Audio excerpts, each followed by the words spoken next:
Papakilala lang po ako. Ako po si Dr. Richard Custodio. No? Isa po ako sa mga unang doktor, no? Kasabayan ko si Doc Alan Hernandez. Noong August 2005, mahigit na ako 6 years dito sa Vita.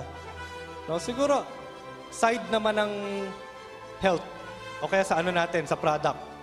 Kasi nakakalula na yung mga kitaan eh. No? Ang dami ng kumita dito. Pero ang isa sa nabilib ako actually is yung product natin. No? Kahit ang daming doktor, negative sa herbal, ako kasi nakita ko mismo yung product natin effective eh. Kaya po ako nag-decide na i-push through yung pag-promote ko. No? Nagtapos ako, konting background lang po, no? Ng internship ko sa Philippine General Hospital. Sa PGH po ako nag-training. After po nun, nag-emergency room doctor po ako sa Taal Polymedic. Kasi taga Batangas po kami. So ang hilig ko pong mga pasyente ay nasa mga ER cases, yung mga madudugo. No, mahilig talaga ako sa dugo. No? Hayaan mo na ako doon, 2 oras, basta't kaharap ko dugo, okay lang, kahit di ako kumain. May mga nabarel, nasaksak ng balisong, tapos lumawa yung bituka. No? Yan kaya yung mga hinahanap-hanap ko sa ER. No? Tatawagan ako, Doc, may oncoming patients pala, 2 sasakyan, vehicular accident, nagbanggaan. Naku, na-excite na kagad ako. Ilang kaya? 4, 5? No? Mali eh, no? May parang mali dun eh. Pero na-excite talaga ako pag ang kaharap ko yung sumisirit ang dugo. No? Opo, kanya-kanya tayong trip. No? Sa iba, yak yun. Pero sa akin, na-excite ako doon. Darating, unconscious. Merong dugo sa muka. Number 1 na procedure namin, airway. Kailangan namin i-check yung airway. Eh may dugo sa ilong sa kasabibig, kailangan ko i-suction. Yung pala, hindi pala ganun ka tulog yung pasyente. No, biglang umubo, oh. Lahat ng dugo sa bibig niya napunta sa mukha ko. No? Imagine mo yan yung mga duty na hindi ko makalimutan. Kaya ako nag-doktor kasi gusto ko talaga malapit ako sa dugo.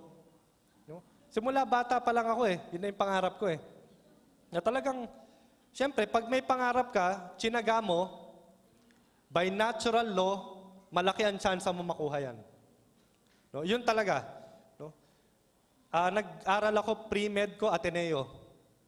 E nalaman ko, 15% lang ng pinakamataas na grades. Yung top 15 ang kukunin nila. Anong ginawa ko? Hindi ako lumabas ng library. No? Aral, break time, aral. Summer time, aral ulit. Yung 5 years na course, nakuha ko ng 4 years. Kasi lahat ng summer, hindi ako nagbakasyon. Eh, may goal ako eh. Siyempre, merong sacrifice. O, nakuha ko yung application, pumasa ako, med school. Ang ginawa ko noon, lalo pa ako nag-aral. No? Kahit magmukha na akong masama doon sa mga classmates ko. No? Kasi hindi nila ako nakakausap eh. Kaya may ibang kaibigan ako, tinawag ako autistic eh. No? May sarili daw mundo, hindi mo daw makausap ng ayos. No? Minsan, pag meron kang direksyon na hindi naintindihan ng iba, magmumukha kang baliw. Normal yon, no? Sabi ko, kahit ano pang sabihin nila, basta't ako, may goal ako, gagawin ko. So, nag-graduate ako ng UERM. Yung sipag ko po ay may resulta kasi nag-number 4 po ako sa batch. No? Okay. Dire-diretso na yun. So, bakit ko kinikwento yun sa inyo? Na-realize ko na yung background, yung talagang buhay ko, bago ako nag-Vita, is for many, a success story na.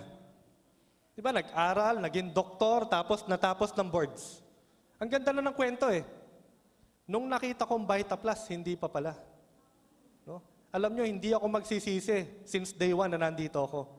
Every time ako magde-decide, ang pipiliin ko pa rin Vita. No?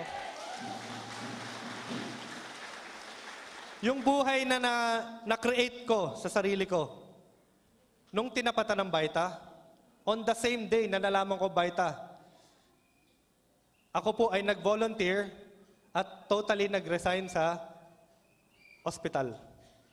Iniwan ko talaga po yung lahat yon. No? Kasi ang Vita Plus, iba talaga nakita ko, hindi ko nga alam eh. Parang merong sumanib sa sarili ko eh. Kasi yung focus ko na hindi man lang ako ma-derail dati, nakita ko lang ang Vita Plus. Kung gaano ko kapinaghinapan yung pagiging doktor, ganun ko kadali siyang pinagpalit dahil sa Vita. Ibig sabihin, ganun kaganda ang First Vita Plus. No? Grabe. No?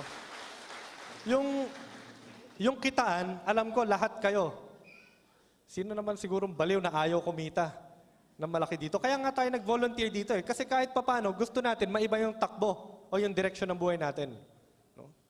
Lahat tayo, member ka o hindi, gusto mo pala mag-member, gusto natin kahit papano may magbagong o kaya, siyempre, yung direksyon ng buhay natin, mapunta sa mas maganda, mas maayos.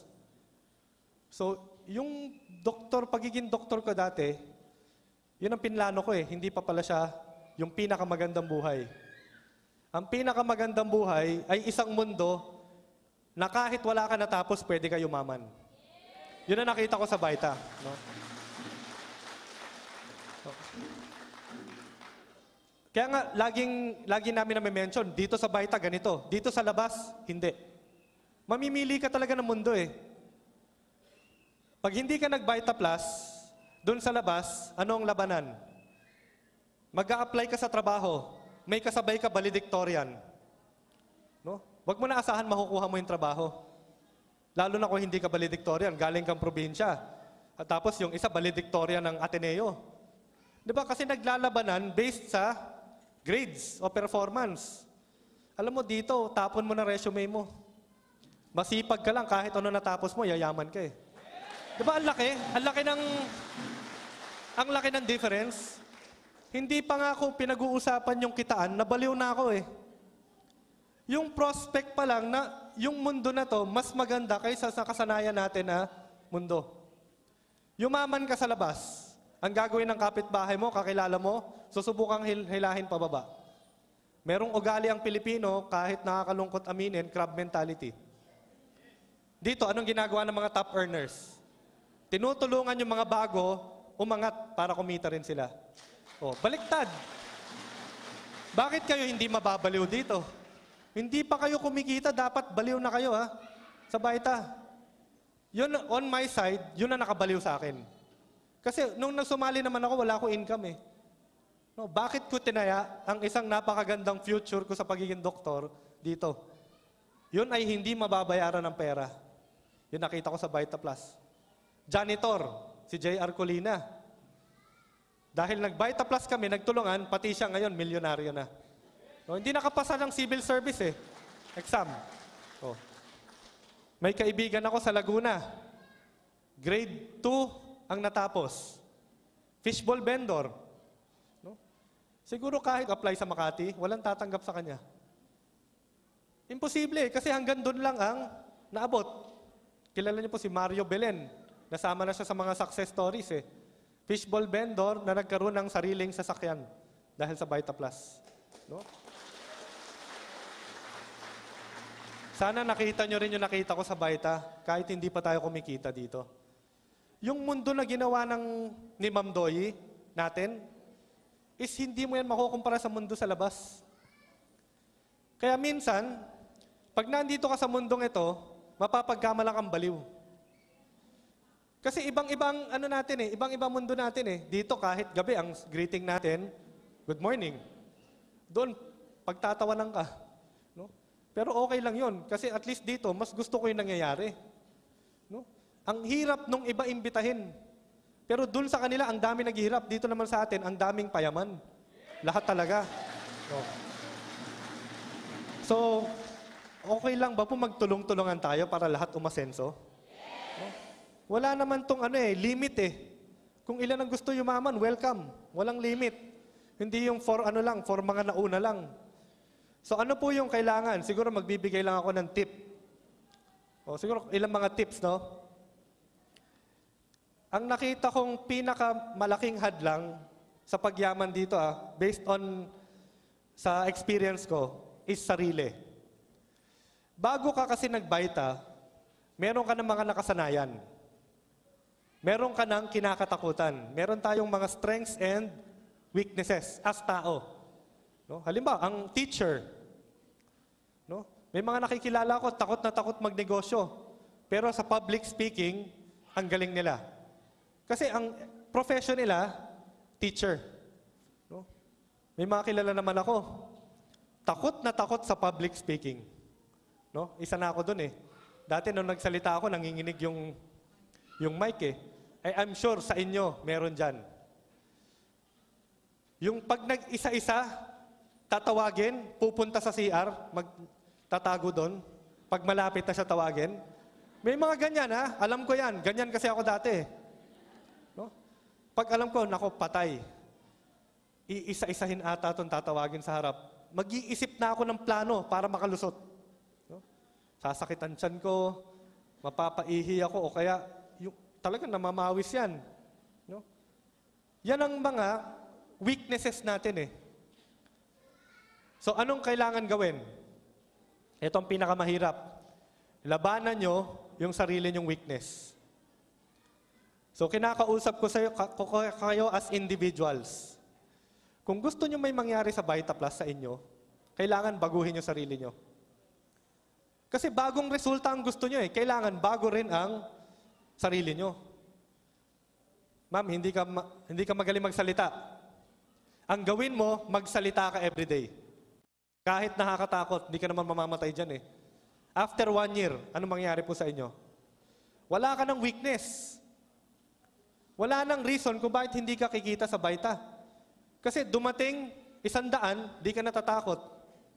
Yung iba, I'm sure meron sa inyo 1 year na. Dumating 30, wala si upline, kinakabahan na. Walang magtotok. 30 tong darating. Miss call sa akin, no? Nasaan na daw ako? No? Naiinip na. Alam mo yan ang ugali ng hindi leader. Hindi yayaman yon. Kailangan may magbago sa'yo, bago sumunod bumago yung income. No? Wag na wag yung sasabihin sa akin na magtotok lang kayo pag kumikita na kayo. Mali yun. Imagine mo, gusto mo, dumating muna bago baguhin yung sarili. So kung nahihiya ka halimbawa, mag-talk sa mga big time, anong gagawin mo? Hanap ka ng puro big time, kausapin mo. Sigurado ako, in just mga 30 tries, hindi ka natakot sa big time. Para pag yung downline mo, may invite na big time, bakit lalaki kita mo? Hindi ka na-atras dun eh. Sanay ka nang kumausap ng malalaki at mga powerful na mga tao. Huwag na huwag kayong matatakot, mag-approach. Siguro ang pinakamagandang analogy ko lang dyan ay si Manny Pacquiao. Ano yung mahina sa kanyang suntok? Kaliwa o kanan? Lahat yung kanan. Anong ginawa ni Pacquiao? Lalo niyang pinangsapak yung kanan kasi yun na mahina eh. O ano siya ngayon? Kaliwat kanan, delikado na. Kayo, kausapin yung sarili nyo. No? Ano ba yung rason kung bakit hindi pa ako kumikita sa Vita? Ano yung ginagawa ni na Des, ni na Doc Alan, ni na Ma'am Jean, ni Ma'am Lynn, sino pa ba yun? Sina Eric, si Roger Topacio. I-compare mo yung sarili mo sa kanila. Kasi ang Vita Plus, di kahon yan eh. Invite, present, closing, follow-up, mindsetting. Lista mo yon. Tingnan mo kung ano yung weakness mo. Very systematic, pwede mong ayusin yan eh. Nako, nahihirapan pala ako pag malaking tao kausap ko, nahihiya ako. Doon ka mag-focus. Huwag mong taguan. Kasi kung after 5 years, ganun ka pa rin, yung kinita mo na nag-umpisa ka, hindi magbabago yan. Kasi ikaw mismo, walang ginawang pagbabago sa sarili mo. No? Ang pagyaman dito, kailangan kabisado mo lahat yan. Wala kang weakness. So ang ginawa ko, nag-talk lang ako ng maraming beses. Dati nanginginig. No? Ngayon, kaya kong mag-talk kahit 24 oras.